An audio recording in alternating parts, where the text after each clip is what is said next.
Welcome to the fourth in a series of online interviews with Richard Harvey about the Panchavati Discourses. My name is Rob Meager, and today's interview will discuss the lecture Authentic Love and the Birth of the Soul, which is part 2 of the ongoing lecture How the Soul is Born into the World. This lecture was given online on March 20th, 2013, and it is available in written form in Dharma Sky, an ebook you can order at the Sacred Attention Therapy website at www.sacredattentiontherapy.com/books. You can also listen to the full recording of many of these lectures at www.sacredattentiontherapy.com/education. A little bit of background about Richard Harvey before we begin. He's a psychospiritual psychotherapist and spiritual teacher. His work emerged out of the human potential movement of the 1970s. He trained with many teachers in humanistic and transpersonal approaches. He is the founder of Sacred Attention Therapy, a radical new approach to inner work for the 21st century. At the center of Richard's offering of a psychospiritual way for the modern era is the 3 stages of awakening. The 3 stages are, first, the liberation of the individual from personal childhood conditioning and patterns of survival. Second, the opening and emergence into the life of the heart of compassion, awareness, and authenticity. And finally, the sacred spiritual preparation for a genuine spiritual practice of awareness or devotion in realizing the true self within the divine source of being, and the Mahanaman, or disintegration into the heart of reality itself. Richard is the author of Your Essential Self and The Flight of Consciousness, among many other publications. He works with people all around the world, and his forthcoming book is entitled Your Sacred Calling. And now it's my pleasure to welcome to the call Richard Harvey.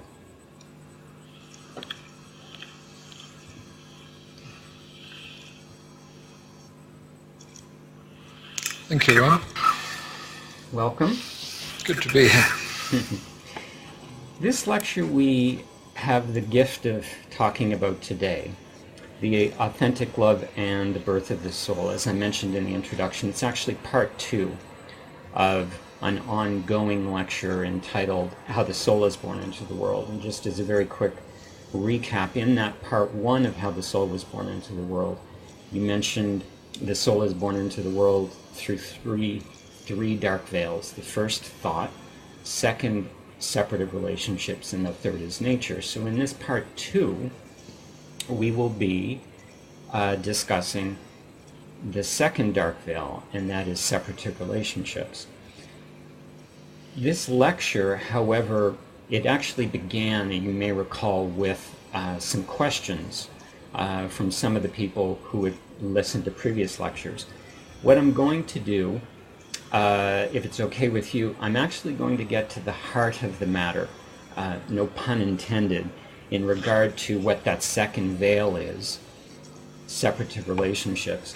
And so what I'll begin with in terms of questions and invitation for dialogue are about those matters around relationships, which the lecture talks to towards the end. And I'm going to begin by sharing one brief paragraph, and then a couple of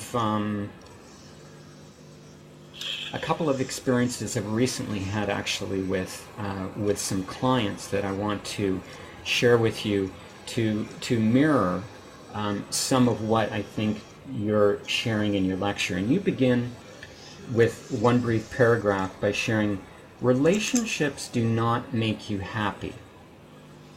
Neither do they make you unhappy. They merely extend your sense of self in the projection of your inner self and a hypnotic effect of seeing the other as you. Hence, whatever remains unresolved in your psyche will be shown to you in your relationships to others.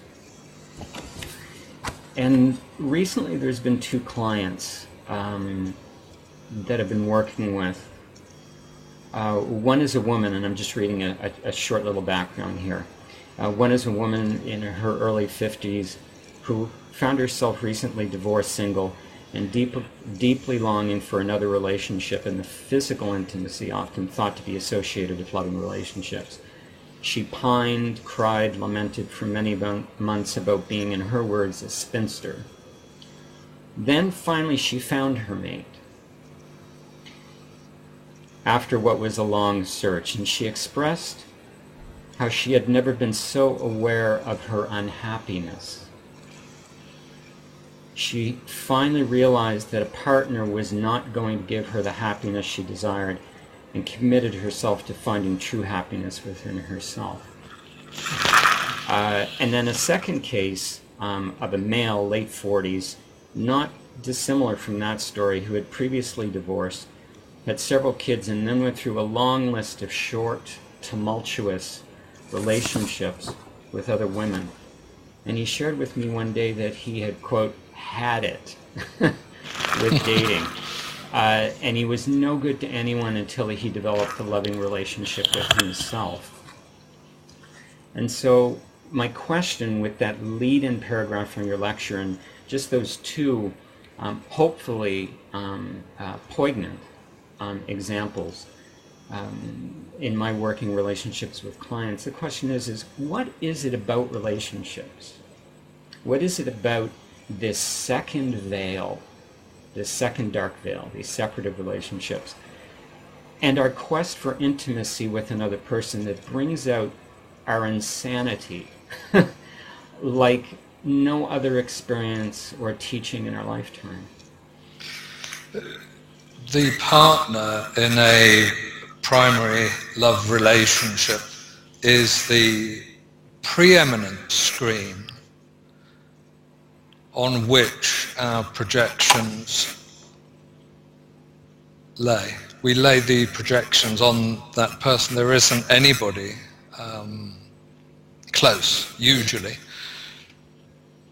You may be fortunate enough to have another friend or another close friend, but usually the partner in the primary love relationship is the one on which the projections of the shadow or the denied self are all projected.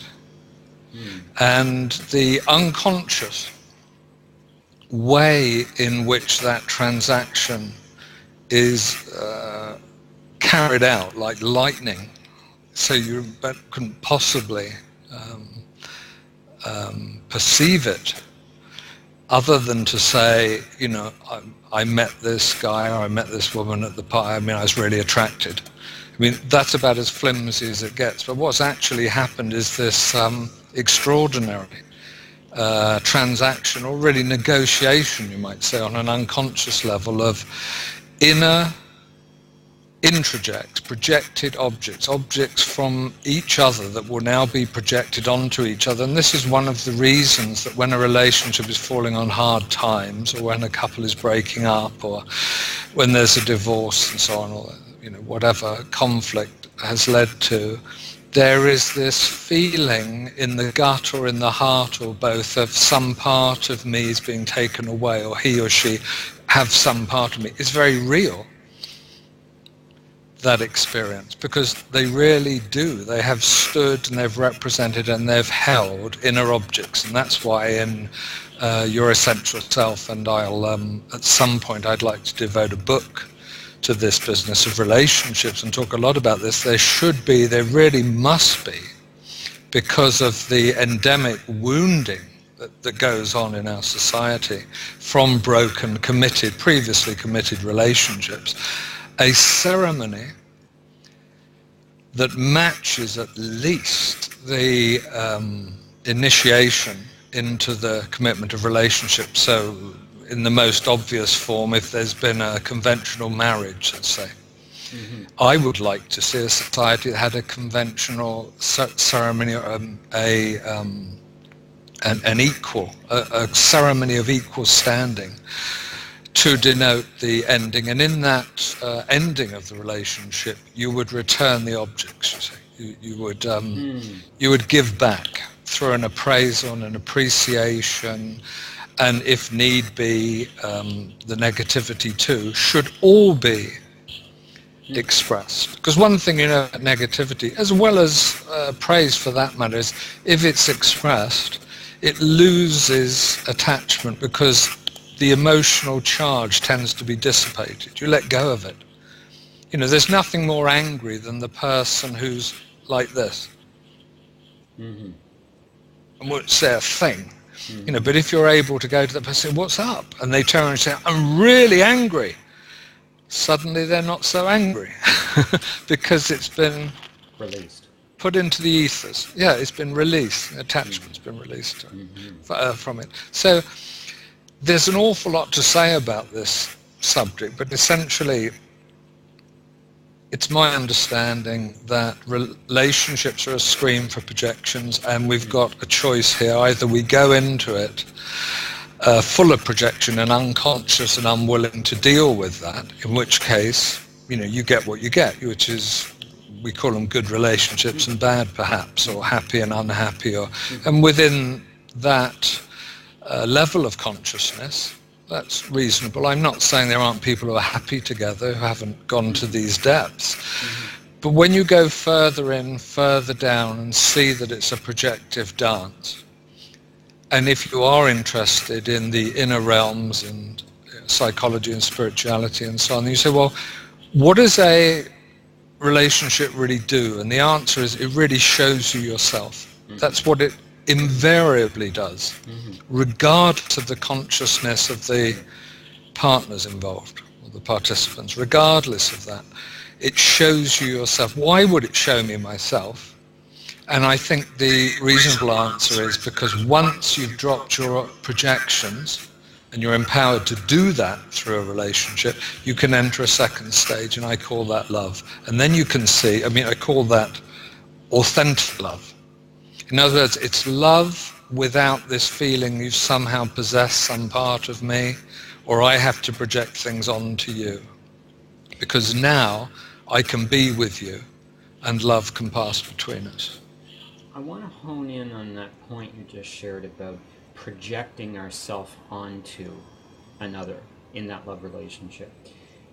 Because the term, correct me if I'm wrong, but the term you use in a lecture is separative relationships. That is the veil, the second veil, through which the soul is born into the world. Now, the word separation in some spiritual teachings has a specific meaning or connotation, and it's the belief when we became separated from God or Source or the Divine. And once that decision is made, that then hurls us into this existence where we then believe we're separate from everyone and everything. It's the separated state. So even though you use the term in the lecture, separated relationships, is the soul not born into the world through any and all of our relationships, regardless if it is a quote, love relationship that we have with someone? The question of relationship and the soul being being born into the world, I prefer to keep quite separate because they're separate issues. The issue of the soul being born into the world at a relevant stage of maturity for the individual is an intensely private, inward, real event, quite regardless of so-called relationships. Whereas what I'm saying about relationships and this word separative is that any relationship that's involved in projection is reinforcing to the ego, or as you rightly say from a spiritual perspective, our descent from heaven, or our casting down, or our not being one with the divine in whatever way and whatever tradition we're going to couch that. So that's separation. another way of looking at that, at least psychologically, would be to say ego strengthening, ego reinforcement, belief in the ego, belief in myself as a separate being, and then there's allies and there's enemies, so to speak. You see, within the so-called primary love relationship, that the same being is the ally and the enemy. That's what's wonderful, because you can really bring it all to bear on just that one person. And you know that from the bitterness following the divorce or the breaking up that so many people have in relationship to partnerships which have failed. Mm-hmm. The love can flip into a very passionate, bitter hate. So I'd prefer to keep the soul issue, which is intensely private and between self and self, separate from the relational issue, which is also essentially between self and self, but it's not going anywhere until the separative veil is pierced. Because really what's happening is the person is the foundation of the relationship in the first stage of projection is to maintain the separateness. In other words, you feel better when the ego is reinforced, and the ego will be reinforced by praise or blame, success or failure. It really doesn't matter. See, the relationship is bound to work on the issue of reinforcing the ego. Because whether I am someone who's failing in relationship or have been treated badly or abused even, on the other side, I'm someone who's tremendously loved and cherished by my partner, all of that. Either way, within this level of relationship, the ego stands, the ego thrives on it.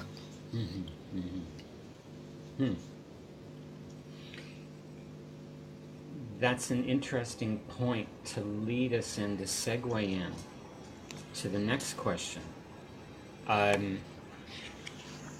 Getting now toward the end of the lecture, you speak of why relationships must disappoint us. And you end this section of the lecture by stating the following: because your disappointment with the other says most about you yourself. End quote. I'll repeat that. Because your disappointment with the other says most about you yourself. Is this not another, here's my question, is this not another wonderful example of why those we are in relationship with are our most valuable teachers while here in this time and space?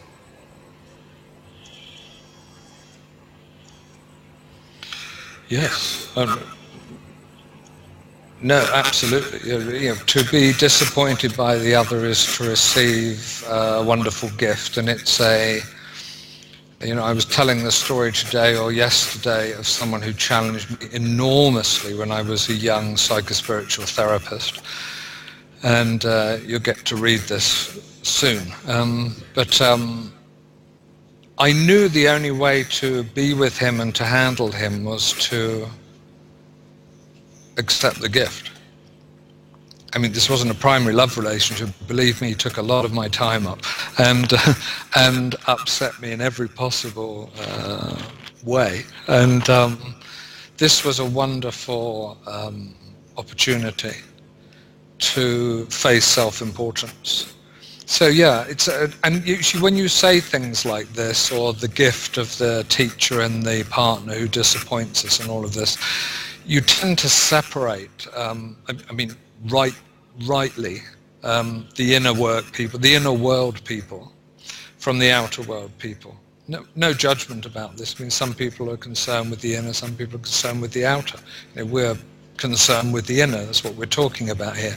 From the inner world perspective, then, this disappointment and the agency or the teaching function in the person who grants us that opportunity, that's a blessing. And the same with this story I'm talking about. And the same I read today, others may have done, Stevie Wonder was the singer. Stevie Wonder was granted some award, and he said something quite wonderful. He said, and he's been blind, I think, all his life. And he said it was only in the latter years, I don't know what he is now, 70 something maybe, I don't know, 70 maybe. He says only in the latter years that he's realized that being blind was a blessing, because he can actually see people's spirit, and he can see inside them, and he's not influenced by their color or their appearance. It's a wonderful thing to say, you know, from a wonderful musician, a wonderful singer. And that's an inner world perspective. So here we have that inner world perspective. And I think what's interesting, as you get older, I'm probably not as old as him, and I'm a little bit older than you, and as I get older and I look back on relationships and other things, it's curious how what most you remember is the negative occasions when there was growth spurts where you developed enormously, the dark times. So in the world of relationships, for example, the hardest times, the darkest times, the most challenging times, the most disappointing times are the ones that I remember. I don't remember much of good times and sunny days and all of those things we're meant to remember from childhood, for example. You know, even in my 20s and my 30s, I remember the highly miserable times, the negative times, the times of great dejection and disillusionment and all of that, because inevitably, it seems, they all get a growth spurt.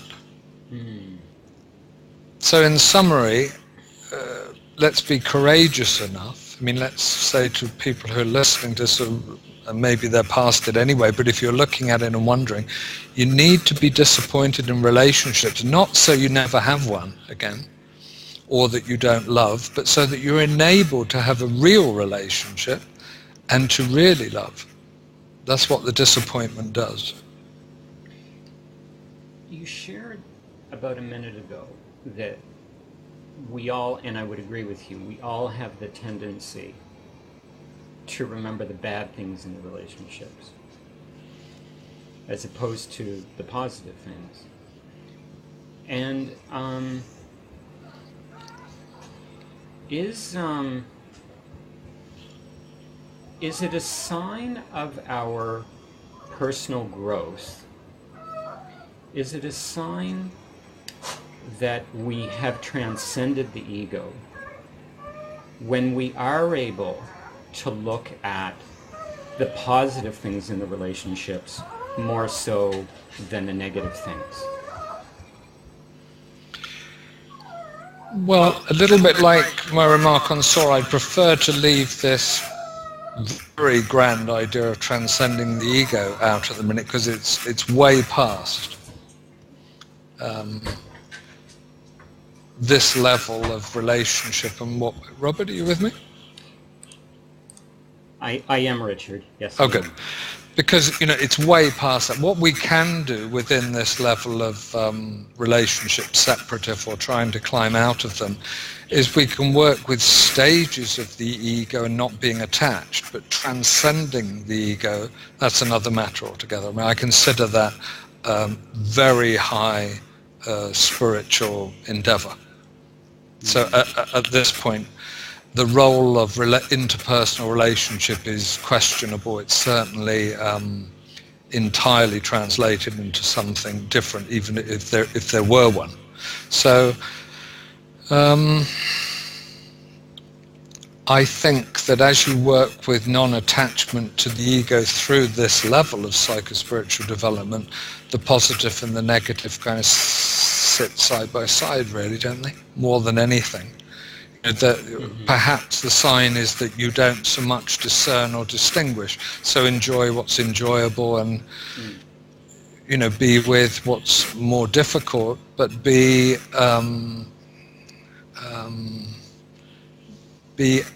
in the middle of it all in an equal, balanced, aligned way. I mean, that certainly is a sign of the intention towards the enlightened heart, shall we say. To accept and to receive the experience quite regardless of its nuance.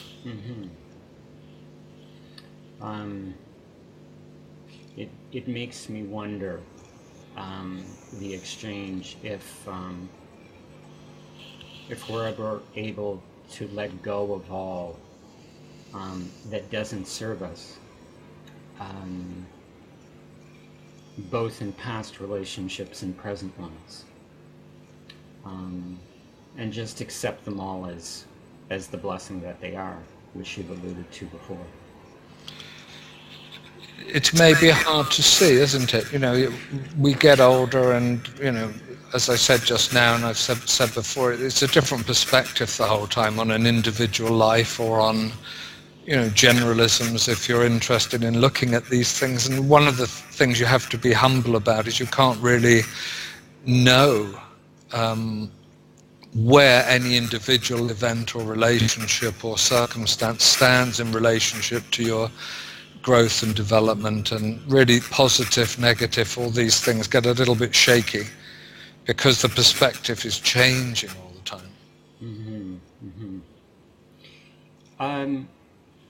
You end the lecture by sharing the purpose of relationships, what the purpose of relationships are.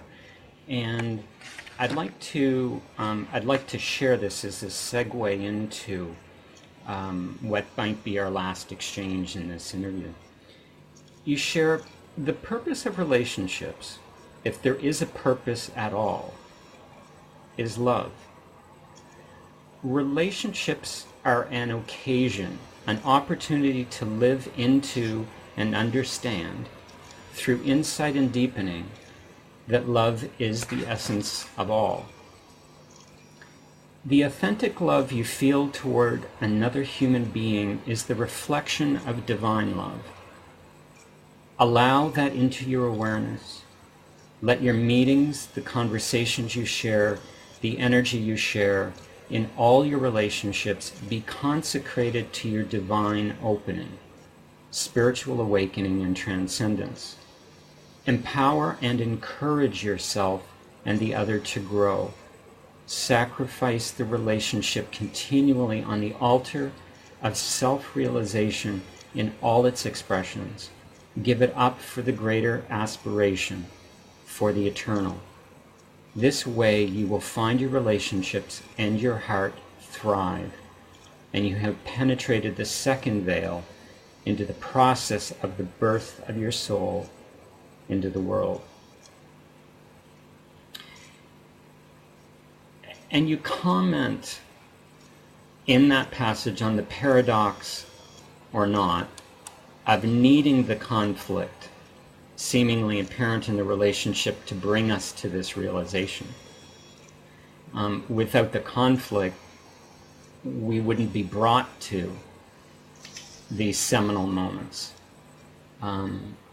Whereas you say here at the very end, you've penetrated the second veil in the process of the birth of your soul into the world. And can you comment on that paradox or not? There's, as you speak, it occurs to me it's very simple in a way, that there's suffering and there's love. Now, what are you doing in any one moment that tends towards suffering or love? And if you're honest with yourself, those times you feel bad inside yourself. You feel some angst, you feel some depression in heart. If and when you tend towards suffering because you feel angry, or you feel blame, or you feel irritated, or you feel frustrated or depressed in some kind of way, and then there's this other side when you tend towards kindness or compassion towards yourself and others. Now the compassion and the love, of course, is stimulated by those circumstances that can also bring you into places of hate and anger. It's as much as to say something like, when you're walking through the valley of death and you're sweating and you're teeth are chattering and your palms are, and everything's going on. That's courage. Now, what does that mean? We look at that and we say, well, that's scared. And we say, well, yeah, that's scared because that's courage. It's courage that you're going on. It's courage you're going through. You notice how the expression of an inward state is very often inverse to the state itself. So the courage is shown by people who are maybe in some dangerous situation, but have gone there perhaps to do good things, or perhaps have gone there in spite of the fact they're scared, and all of this kind of heroism. Paradox then isn't a contradiction and isn't, as you say, in itself paradoxical. It's the meeting of the worlds. In this case, the worlds are represented by suffering on the one hand, or the basic human condition. And you must be disappointed with that human condition because it's a step out of the suffering. So that's on the one hand. And on the other hand, there's love. Now, whatever level of consciousness you're engaged in a relationship with, it's still love, even if you're with somebody from a biological impulse. You're with them because you want to set up home, and you want, comforting, and you want a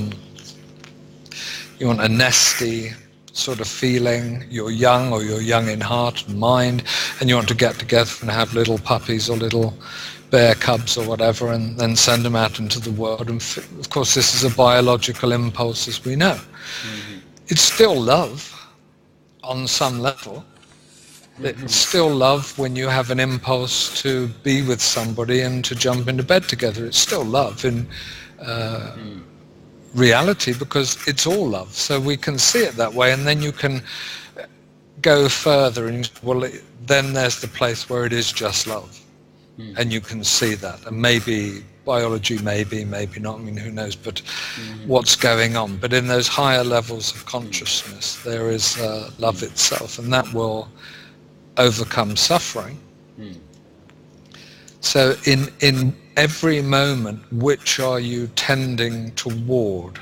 And I suggest the paradox, the apparent contradiction, where we can say, as I think I said something similarly, we need the conflict. Is that conflict which kind of levers the love out, or enables us to respond courageously with compassion or love, and move away from suffering. I'll respectfully only speak for myself, in that being offered the gift time and time again in my life to be courageous in my relationships, whether with my primary relationship with my partner, or frankly in any relationship, to be honest. And I'm so reminded of the importance and the opportunity for healing through that honesty. You share it, again, just a sentence in this last paragraph of the lecture: empower and encourage yourself and the other to grow. Sacrifice the relationship continually on the altar of self-realization in all its expression, giving it up for the greater aspiration for the eternal. And then that last sentence: this way you will find your relationships and your heart thrive, and you have penetrated the second veil in the process of the birth of your soul into the world.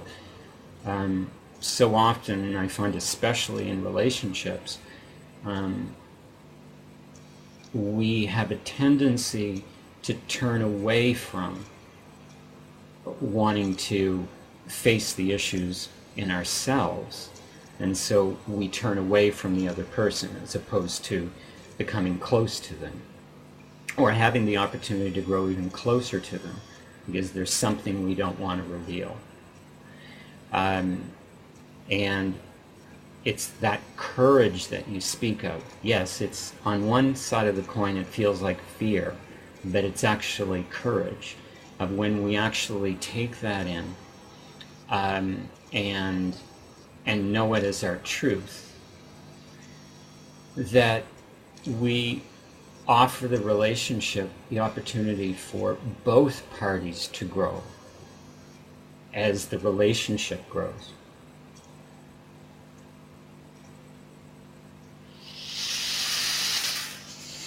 Yeah, that's right. And what I'd add to that is that you notice how relationships atrophy.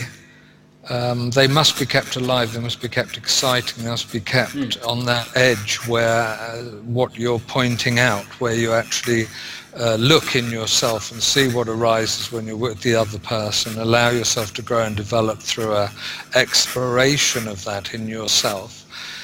And I think that if the growth then comes about, one of the things that happens is you realize that you are in a continual state of knowing or exploring or getting to know yourself as you are the other.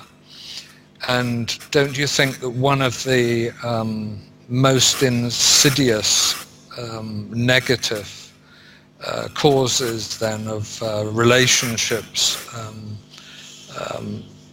failing is the assumption that you know the other person? The idea that the expectations and the assumptions of that person are somehow a known entity, whereas in actual fact the person you've spent even years of your life with, even decades of your life with, remain a mystery. And that's what I meant when I said in the talk, sacrifice the relationship on the altar of self-realization.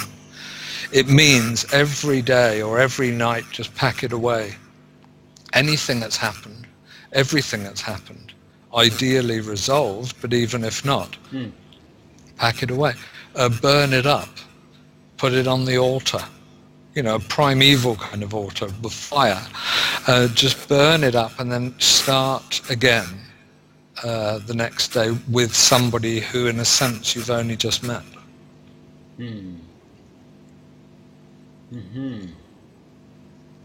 What a beautiful way to live in our relationship with others. To see them each time as if we're seeing them for the first time. That's it.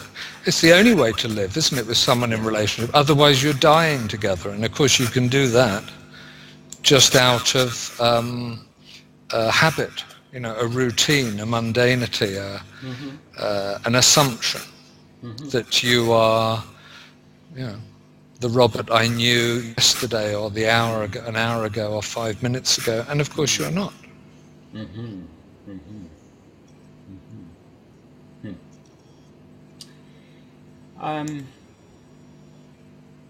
Given the profundity of what we've shared today, I think I want to leave it there with its focus on that second veil, that second dark veil, the separated relationships. When we come together the next time, we'll look at the third lecture in this three-part, How the Soul is Born into the World. And that third lecture is The Intuition of Eternity. And that's the lecture that speaks to the idea of nature being the third dark veil. And I look most forward to talking with you about that, because I remember the first time I heard the idea that nature is the dark veil. It captured my intrigue, because it would be the furthest thing from my mind that nature could be, but it's, of course, how you share that, what that nature is, and how you present it in the lecture that reveals something quite profound. So I look forward to it. Me too. This wasn't an immediately popular aspect of the teaching, was it? That's right. Especially for all those, and I'll include myself in that group, that love nature, and cherish it, and any opportunity we have to get out and be with it and in it. But let's wait until the next lecture to talk about that. Good. Okay. Thank you, Richard. Good. Thank you, Robert. Bye-bye. Bye-bye.